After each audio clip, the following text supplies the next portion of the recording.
Good evening everyone. देखिए आज हम आप लोगों को बहुत ही इंपॉर्टेंट चैप्टर सेक्शन फॉर्मूला के बारे में समझाएंगे।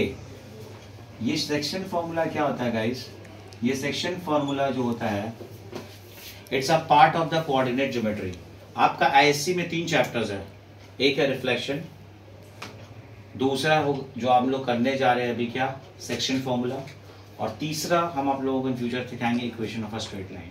तो देखिए हम लोग कोई भी चैप्टर करते हैं उसको टाइप वाइज करते हैं, तो इसको हमने टाइप वाइज में सजा लिया है।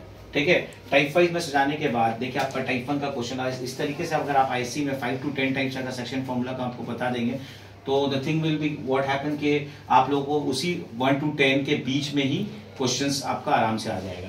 अब आप यहाँ देख सकते हो क्या लिख रहा है क्वेश्चन में, फाइंड द कोऑर्डिनेट्स। कोऑर्डिनेट्स किसे कहते हैं? एक्स और वाई का वैल्यू को कोऑर्डिनेट्स कहते हैं। किसे कहते हैं गाइस?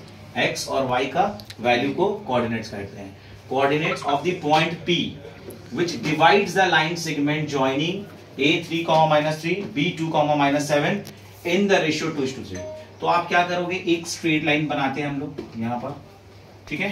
एक पॉइंट हम लेते A और दूसरा पॉइंट हम लेते B। अब बीच में कोई भी एक पॉइंट अज्यूम कर देते हैं, क्या लिख देते हैं? P। अब आप यहाँ पर A का कोऑर्डिनेट्स देख रहे हो, कितना देख रहे हो गाइस? 3, 3। एंड B का कोऑर्डिनेट्स क्या देख रहे हो?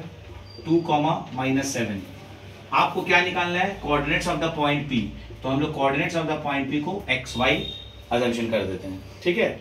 निकालना है guys coordinates of the point P। मुझे नहीं पता था coordinates of the point P, तो हम लोग coordinates of the point P को क्या अजम्पशन कर लिए? XY। अब आप जब फॉर्मूला अप्लाई करोगे तो आपको इस जगह पर लिखना होगा x1 y1, ये हो जाएगा आपका x2 y2।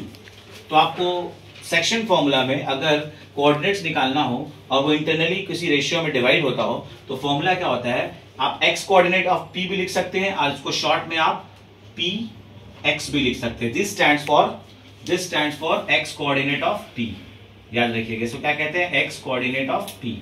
तो दैट मींस आप Px भी लिखोगे, इट्स ऑल ओके।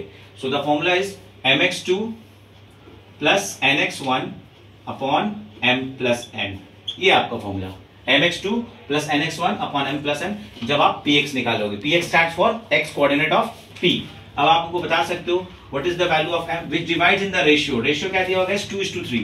तो that means m:n is equal to what? 2:3।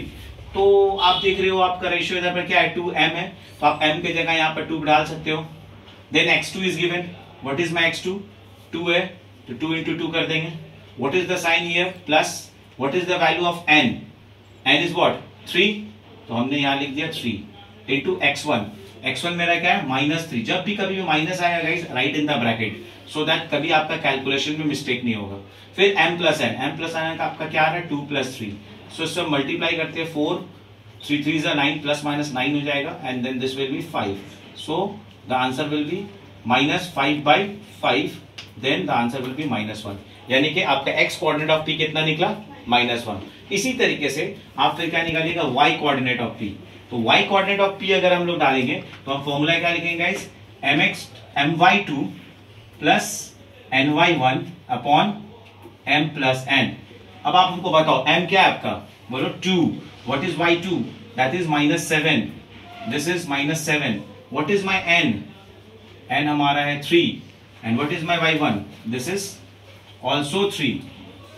n देखिए आपका 3 है और आपका y1 भी 3 है और नीचे m प्लस n तो सेम होगा, ये 2 + 3।